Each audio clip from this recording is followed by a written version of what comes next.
Hi, this is Bill Hawkins, and thanks for joining us for this fraud alert.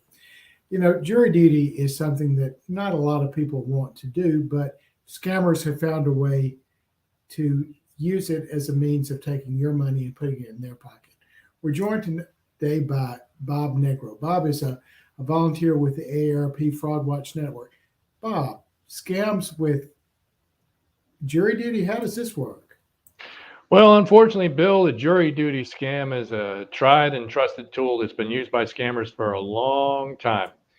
Here's how it works, Bill. The victim gets an unsolicited email, text, or telephone call from an individual who claims to be a deputy sheriff looking to track down people who have failed to show up for jury duty. This fake deputy sheriff will try to convince you that a judge has issued a bench warrant commanding your arrest on charges of contempt of court. At this point, if the scammer's done a good job, he's going to have you convinced that armed deputies are about to break down your door and take you into custody. Well, don't worry, because the scam that this fake deputy is going to portray to you includes an offer of a way for you to get out of being arrested. The scammer is going to explain that if you're willing to pay a fine, then he can cancel the warrant and you'll remain free.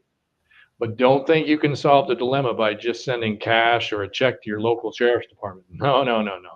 The scammer is going to claim that that's too slow and that you need to send payment by a quicker method, such as wiring the money through Western Union or by sending a prepaid gift or debit card loaded with the fine amount. A good scammer can use fear of this arrest to prompt victims to spend thousands of dollars. The scammer may be even bold enough to come back and say that the judge changed the fine amount and additional payments are required.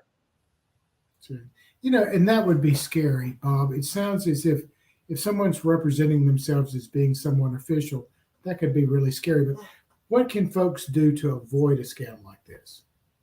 Well, first of all, realize that if law enforcement has a warrant for your arrest, you're likely going to be the last person they're going to contact about it. They would just try and arrest you by surprise to avoid you fleeing the area. That's normal police tactics. Likewise, no legitimate law enforcement organization is going to be able to clear a warrant in exchange for a fine. In the United States, it's courts that issue the actual warrant that are the only entity that has the authority to cancel the warrant. Actual courts prefer to have fines paid off with cash or checks, and they would not likely accept methods such as Western Union or gift cards. Don't be afraid if you're approached by somebody that portrays themselves to be a law enforcement officer to be skeptical.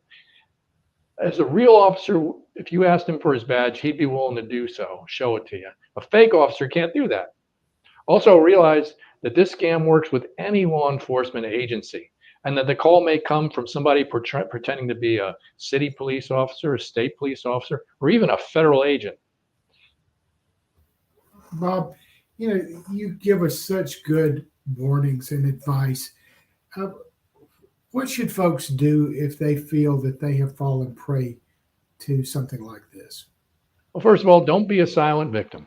Report any instances of people using the grand jury scam to the appropriate local police, sheriffs, or state police, or the Alabama Attorney General. Trust me, if somebody was portraying to be a local deputy sheriff, I'm pretty sure the local sheriff would want to know about that.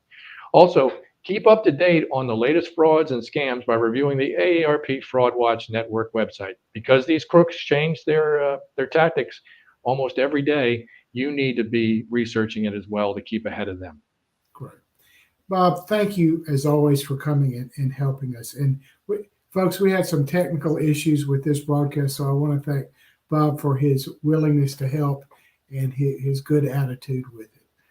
Again, we thank you for being here with us. And folks, what we're going to do to wind up is we're going to talk a little bit. I'll show you some things that we have upcoming with AARP Alabama. Thanks for joining us, and come back and see us soon.